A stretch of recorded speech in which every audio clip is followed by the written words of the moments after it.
지금부터 재료공학부 비전데이를 시작하겠습니다. 연사님께서는 간단하게 자기소개를 부탁드립니다. 네, 안녕하세요. 저는 01학번 이창준이라고 합니다. 저는 재료공학부를 졸업한 다음에 도쿄대학교에서 석박사를 취득하고 삼성전자에서 일을 하다가 최근에 이제 그만두고 이제 제가 한번 제 걸 해보고 싶어가지고 나왔고요. 지금은 생강루트라는 교육 스타트업의 대표로 있습니다. 잘 부탁드립니다. 네, 안녕하세요. 안녕하세요. 네, 박사님께서는 연구자가 아닌 교육창업 분야로 진로를 선택하신 이유가 있으신지 궁금합니다. 네, 저는 회사 생활을 재밌게 했고요. 회사 생활 너무 만족하고 살았어요. 만족하고 살았는데, 이제 어느 정도 시간이 지나니까, 나도 이제 뭔가 내 걸 좀 보고 싶은 마음이 생겼던 것 같아요. 오히려 인정을 받으니까, 오히려, 내가 이 길을 계속해도 되나? 아니면 이 일을 나중에 내가 안 하면 뭔가 다른 일을 하게 될까? 이런 고민을 오히려 하게 되더라고요. 근데 그때 고민을 딱 할 때, 와이프한테 이런 얘기를 꺼냈어요. 내가 앞으로 회사를 그만두면 무슨 일을 할까 그랬더니 와이프가 갑자기 울더라고요. 제가 회사를 그만둔다는 말인 줄 알았나 봐요. 그래서 그냥 갑자기 와이프가 막 울더라고요. 그래서 제가 좀 이걸 증명을 하고 나도 스스로 확인하는 작업을 거쳐야 되겠다 생각을 좀 했고, 그래서 생각을 많이 해봤어요. 내가 이 재료공학이랑 이 삼성전자에서 엔지니어로 일하는 거를 만약에 그만둔다면 어떤 걸 할 수 있을까 생각해 보니까 제가 제일 잘하는 거는 아이들한테 수학을 가르치는 일이더라고요. 그래서 블로그도 시작하고 이제 뭐 그러다 보니까 블로그가 잘 되고 그러다 보니까 막 여기저기 강연도 가게 되고 그러다 보니까 유튜브도 또 하게 되고 막 그랬어요. 근데 그러다 보니까 이제 많은 분들이 찾아오시고 또 이제 많은 분들이 저 인정해 주셨는데 결정적인 계기는 뭐였냐면 이제 저를 찾아오시는 분들이 엄마랑 이제 아이들이 얼마나 절박하면 저를 찾아오겠어요? 제가 그때 삼성전자 다니는 연구원인데 블로그나 유튜브를 보고 저를 찾아오시는 거잖아요. 얘기를 해요. 얘기를 하고 이제 그분들이랑 얘기를 하다 보면은 그분들이 울 때가 있어요. 울어. 왜냐면 이제 그 금쪽 같은 내 새끼 같은 거예요. 교육판으로. 왜냐면 막 공부에 대해서 너무 고민이 많았고 막 이랬는데 제가 얘기를 하니까 엄마랑 아이가 막 울고 막 아빠랑 엄마가 막 교육 때문에 다퉜던 거 화해하고 막 이런 일들이 벌어지는 거예요. 제가 어떤 생각이 들었냐면 내 회사에서 이렇게 일을 잘해도 저 때문에 우는 사람은 없거든요. 뭐 내 상사가 오늘 너 때문에 야 진짜 울면서 너 덕분에 이번 대박 났다 이런 사람은 없었는데 아니 내가 뭔가를 하면서 사람을 울릴 수 있으면 그걸 해야 되는 거 아니냐.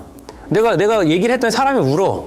내가 이건 해야 되는 거 아니냐 생각을 많이 했고 회사 생활을 되게 열심히 했어요. 회사 생활을 되게 열심히 했고 회사 생활을 열심히 하고 정말 죽도록 열심히 하고 미련이 없고 더 재밌는 일을 찾아봐야 되겠다 했을 때 이걸 하게 된 것 같고요.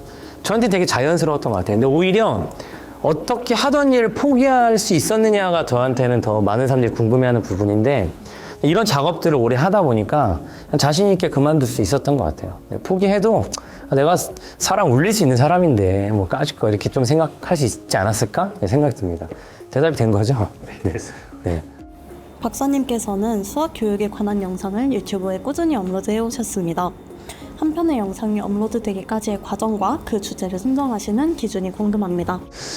사실 별거 없거든요. 제 교육 철학은 진짜 별거 없다고 생각하고 제가 얼마 전에 책을 냈는데 저는 솔직히 좀 책 제목이 낯간지럽긴 한데 서울대 공대 아빠의 막 수학 비밀 노트 이런 제목이에요. 근데 저는 사실 이제 뭐 여기 제 후배님들이시니까 더 편하게 얘기하면 진짜 별거 없는 것 같아요. 서울대생들이 생각하는 그냥 그런 수학을 그냥 가르치겠다 이건 것 같고 사람들이 저한테 대단하다 뭐 신기하다 생각하는 게 제가 뭐 말하는 게 대단해서가 아니고 저 같은 얘기를 하는 사람은 많은데 이거를 실제로 하는 사람이 없다. 이게 대단하다고 생각하는 거지.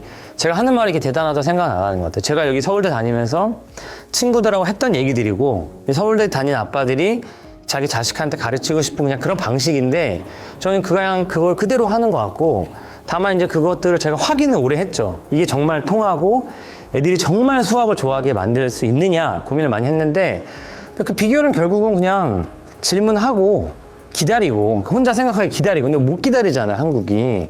저는 그냥 질문하고 기다리는 거죠. 예를 들어서 사각형을 가르치면 사각형의 넓이 애들한테 뭐뭐 배웠어 그러면 애들이 직사각형, 평행사변형, 사다리꼴, 뭐 마름모, 삼각형 막 이렇게 얘기한단 말이에요. 근데 제가 직사각형의 넓이 하나만 알려주고 그냥 다 그려줘요. 평행사변형, 마름모 그려주고 사다리꼴 그려주고 네가 알아서 구해봐. 그러면 대부분의 아이들이 알아서 다 구하거든요. 근데 우리가 그걸 기다려주지 못하는 거죠. 그냥 못하고 처음부터 봐봐. 평행사변형은 밑변 곱하기 높이고 사다리꼴은 아랫변 더하기 밑변에 곱하기 높이의 반으로 나누는 거 이렇게 하면 이제 모르는 애들이 막 속출해요. 근데 그게 아니고 처음부터 직사각형 넓이만 알려주고 자 네가 구해봐 하고 기다려주면 된다. 이거를 저는 그냥 실제로 하고 있다. 그리고 이 서울대 다니시는 분들은 그냥 다 공감하는 거라고 저는 생각을 하는 거죠. 그냥 그런 과정들을 확인하고 이게 진짜 맞다. 제 아들한테 확인해보고 또 이제 친구한테 물어봤더니 아 맞다 나도 다 그렇게 공부했다. 결국은 그런 애들이 잘한다. 이런 확신을 얻은 과정이었지 교육 철학은 아마 이 영상 보시는 후배님들은 다 그냥 공감하시는 게 아닐까 저는 생각을 합니다. 수학 교육자로서 활동하시면서 공학적 시각도 갖고 계신데 재료공학을 비롯한 공학 분야에서 수학적 사고력은 어떤 방식으로 연구나 혁신을 이끄는 데 기여하는지 궁금합니다. 또한 학부생이 수학을 단순한 계산 도구가 아니라 사고의 언어로 활용하려면 어떻게 접근하면 좋을까요? 저는 아이들한테 연구하는 수학을 알려주는 건 아니잖아요. 근데 저는 우리가 수학을 이제 배우고 우리가 아이들한테 수학을 가르쳐 주는 건 사실 문제 해결 능력을 길러주기 위해서라고 생각하거든요. 근데 이게 수학을 써먹는다는 게 결국은 거기 나오는 뭐 로그 지수를 써먹는다 이게 아니고 우리가 그 문제를 접했을 때 태도나 문제를 푸는 방법에 대한 거를 알려주는 거라고 생각해요. 그래서 저도 늘 강조하는 게 그냥 문제 딱 봤을 때 이거 배웠는데 기억이 안 나네 이런 거라던가 공식이 기억이 안 나네 이제 이렇게 애들이 접근을 하면 이건 저희가 잘못 접근하는 거라고 생각하고 아이들이 수학 문제를 딱 접했을 때 이제 어떻게 생각이 들어야 된다고 생각하냐면 이 문제에서 구하라는 게 뭐냐 그래서 이 문제에서 구하라는 걸 구하기 위해서 이제 필요한 게 뭐냐 내가 그걸 모르는데 그걸 알기 위해서 어려운 점이 뭐고 그 문제를 풀기 위해서 주어진 힌트가 뭐냐 그래서 이 문제를 어떻게 풀었고 내가 맞았다고 생각하고 낸 답이 실제 맞는지를 어떻게 검증할 수 있느냐 이런 작업이라고 생각하거든요. 그러니까 저는 이제 수학에서 배운 뭐 로그 지수 이런 거는 찾으면 되는 거고 이런 습관이라고 생각해요. 그 아마 이렇게 해야 수학을 잘한다고 생각하거든요. 그래서 그냥 수학 공부하시면서 배웠던 정말 이런 문제를 접하는 습관 이런 게 정말 회사 같은 데 가면 말도 못하는 이 퍼포먼스 차이를 내거든요, 실제로. 제가 회사에서, 제가 나름대로 삼성전자에서 대표이사 표창을 4번 받았어요. 근데 이게 다 어떤 것들이냐면, 제가 막 박사 학위를 할 때 막 쌓은 지식을 활용한 게 아니고, 예를 들어서 여기 한 200~300명이 뭐 계속 분량이 터져요. 근데 제가 만든 TV가 1억 6천만 원짜리 TV였어요. 한 대 1억 6천만 원이에요. 근데 80% 분량이 났어요. 막 눈물 나죠, 사람들이. 막 만들고 있는데 막 1억 6천만 원짜리 TV가 80% 분량이 나는 거예요. 근데 제가 가보니까 사람들이 다 이거 정전기 문제다. 정전기 문제다. 막 하고 있는 게 있었어요. 그래서 막 정전기 문제 해결하려고 막 설비를 고치고 막 저기 회로 디자인을 바꾸고 환경을 바꾸고 막 난리가 났어요. 그래서 제가 가서 진짜 정전기 맞아? 아니 정전기 고치려고 다 해봤잖아. 소용없잖아. 정전기 맞아? 그래서 정전기야 정전기 이러는 거예요. 제가 진짜 정전기 맞아? 라고 생각을 해봤거든요. 가서 봤어요.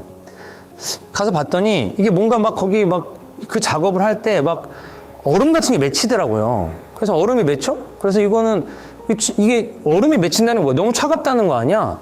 그래서 제가 그거를 그냥 그 회로를 갖다가 액체질소 아시죠? 액체질소에 푹 담궈봤거든요. 똑같은 현상이 나오더라고요. 정전기 아니고 차가워서 그랬던 거죠. 그러니까 제가 뭐 엄청난 지식을 막 써가지고 한 게 아니고 이 문제를 딱 보고 이 문제의 원인이 뭘까 생각해보고 고민해보고 어떻게 해결할 수 있을까 어떻게 검증할 수 있을까 고민해보는 과정이 수학이라 생각하고요. 그런 과정에서 이제 필요하겠죠. 로그도 필요하고 지수도 필요하고 삼각함수도 필요하겠죠.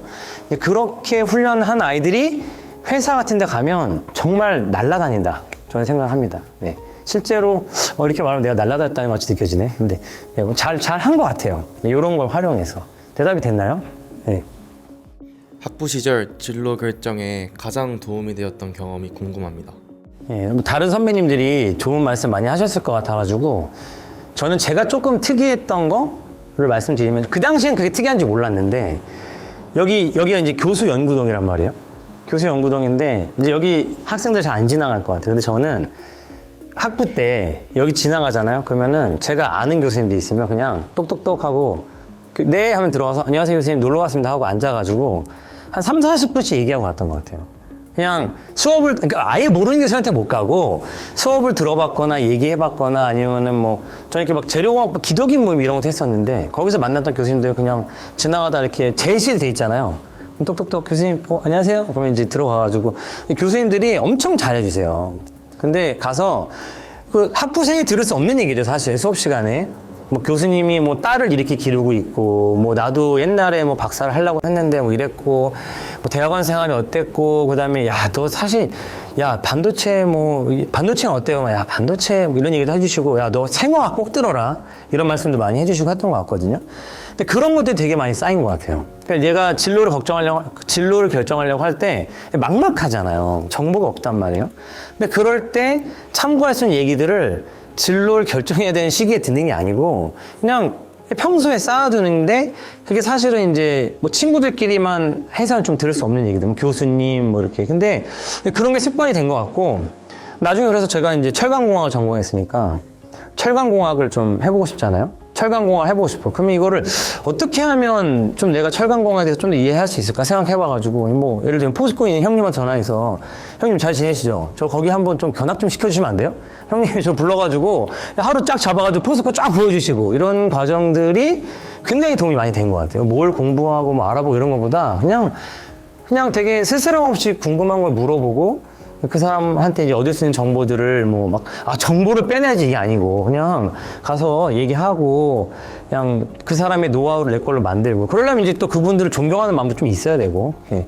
그런 게 되게 도움이 많이 되지 않았나 좀 생각이 들거든요. 근데 제가 이제 이런 얘기들 제 친구들한테 해요.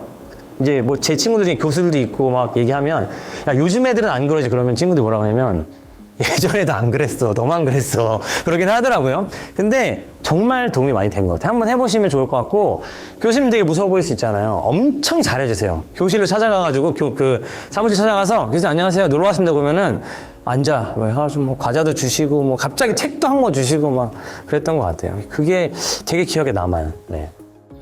재료공학 전공에서 학부에서 배운 내용이 진로의 이후 단계에서 어떻게 활용이 되고 그리고 또 도움이 되었는지 궁금합니다. 저는 그 사이언스 앤 엔지니어링이잖아요. 우리가 그냥 머터리얼스 엔지니어링이 아니고 사이언스 앤 엔지니어링이잖아요. 전 이름이 너무 좋은 것 같아요. 제가 도쿄대 갔을 때도 거기도 사이언스 앤 엔지니어링이었거든요. 이게 정말 좋은 것 같아요. 왜냐면 그 서울대학교 정도 나온 학생들한테 이 회사나 기업이 기대하는 건 검색하거나 뭐 부지런해서 할 수 있는 일들을 맡기진 않을 거잖아요. 서울대학교 졸업한 애한테 불러서 이렇게 불러가지고 네가 한번 검색 쫙 해가지고 자료 조사해봐 이런 거 잘 안 시킬 것 같아요. 저도 제가 부서장일 때 안 그랬고 그러면 능력 있는 친구다 그러면 남들이 해결 못한 문제를 맡길 거잖아요. 그럼 사실 그 문제는 답은 없어요. 어디 찾아봐도 없어요. 근데 제가 제일 싫어하는 답이 어떻게 하면 좋겠니 물어보면 애들이 챗GPT한테 물어봐 이러는 걸 제일 싫어하는데 그냥 챗GPT한테 물어봐서 알 수 있는 대답을 서울대생들한테 맡기지 않을 거란 말이에요. 그러면 사실 우리가 어디서부터 시작을 해야 되냐. 내가 전혀 모르는 문제, 아까 그 정전기 문제 막 이런 거 얘기했는데 그럼 어디서부터 시작을 해야 될까? 그러면 정말로 저는 어디를 제일 많이 참고했냐면 그냥 진짜 재료공학 개론, 공학수학, 뭐 결정학, 연력학, 막 재료 상변태 이런 진짜 이 기초 전필 과목들 있잖아요. 그런 걸 제일 많이 써먹은 것 같아요. 공학, 수학, 그다음 수치 해석 이런 것들을 제일 많이 써먹었던 것 같고, 그러니까 이 재료공학을 하는 사람은 그냥 어느 분야에 갖다 놔도 나는 연구에 참여할 수 있다. 내 코어의 역할을 할 수 있다. 저는 정말 생각을 하고요. 우리가 그럴 수 있는 과목들을 다 배워요. 다 배우고. 이제 매니악한 것들은 나중에 우리가 조금 연구하면 금방 알 수 있는 것들을 생각하고요. 근데 이게 이렇게 하다 보면 중요한 게 뭐냐면은 어디 가서도 이제 코어 역할을 되게 할 수 있고요. 그 다음에 모르는 문제를 해결하는 거. 그러니까 이제 재료공학은 솔직히 말하면 뭐 재료를 전문으로 하는 회사들이 있잖아요. 근데 그런 회사들 안 가면 사실은 막 핵심 부서에서 일하지 않는 경우가 많거든요. 근데 어느 부서에 가서든 내가 일을 다 잘할 수 있고 그러다 보면 내가 모르는 문제를 계속 접하게 되고 이제 그런 능력들이 계속 향상이 되는 것 같아요. 그런데 결국 문제들을 해결하는 거 보면 제가 여태까지 경험을 보면 어떤 문제를 해결한다. 제일 잘 해결하는 건 재료를 바꾸는 거예요. 그게 제일 쉽고 가장 혁신적이고 가장 영향력도 크고 하다고 생각하거든요. 이제 그런 혁신을 일으킬 수 있는 사람, 그 다음에 모르는 문제를 가장 쉽게 접근할 수 있는 사람이라고 저는 생각을 해서 전 재료공학을 공부한 게 너무너무 지금도 잘했다고 생각하고 제가 다른 유튜브 영상 보시면 제가 엄청 권해요. 모르겠으면 재료공학을 해라. 모르겠으면 재료공학 해라. 제발 의대 가지 말고 제발 재료공학을 해라. 재료공학하고 의대도 된다. 왜? 의료도 얼마나 우리가 의료 산업에 많은 영향을 미쳐서 제가 한 건 아니지만 뭐 좀 말이 길었는데 네. 재료공학을 한 사람은 어디에 가서도 자기 역할을 할 수 있다. 저는 정말 100% 확신하죠. 그건.